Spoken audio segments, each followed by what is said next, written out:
Sure. So let's scroll it forward for some current Denver Broncos questions.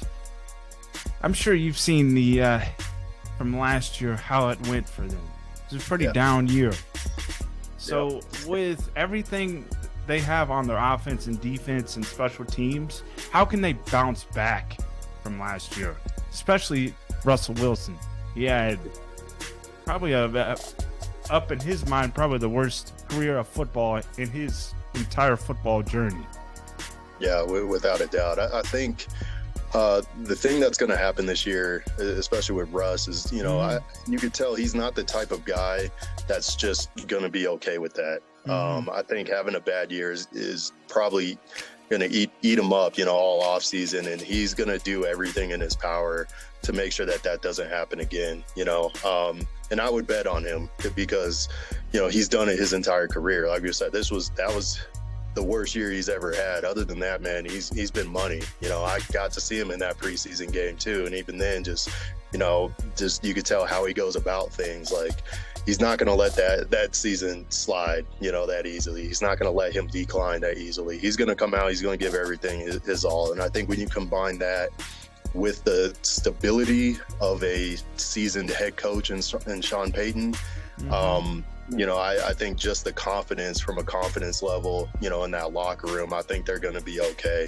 Not to take anything away from Hackett, but, you know, I think it's tough when you have a first-year head coach because there's no confidence. No one's really sure, you know, of how this is going to go yet. But Sean Payton, you know it's going to be a solid, you know, culture and foundation. And, you know, now you got Russ, and that defense is going to be solid.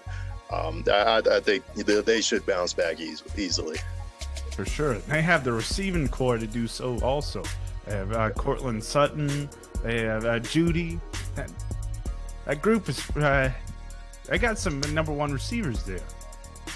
Yeah, absolutely. And I think we're just hitting the you know, just the tip of those guys for sure. You know, I think we started to see Judy turn a corner. I think the sky's the limit with him. And I mean, even Cortland, you know, I think there's still probably another corner he can even turn, you know, coming back from his knee injury and everything. You know, I think, you know, once they both turn that corner, yeah, you got two number one receivers there, and you got Russ.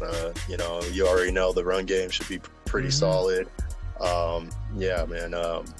Like I said, that offense should be, everyone knows it should be a lot better than what it was last year. So, because the talent's there for sure. Hey, one of the things I don't understand about the Denver Broncos, why they let Philip Lindsay go. Yeah, like yeah, for one good season, they let him go after that. Yeah, I don't understand that. I'm biased too. Me and Phil, we had the same trainer here in Denver, who was actually the strength coach for the Broncos, Lauren Lando. He was my longtime strength and conditioning coach here in Denver. So I got to work out with Phil a couple of times, and yeah, he's a good dude. And I think, and I'm just fishing here, I don't know for sure, but being an undrafted guy, being an undersized guy, in football, I noticed throughout my career, it almost doesn't matter like what you do. It tends to follow you like a dark cloud. You know, I think, especially for me, I think the fact that I went to a Division II, like, oh yeah, he's doing good, but he went to a D2. It's like, well, what does it matter if I'm doing good?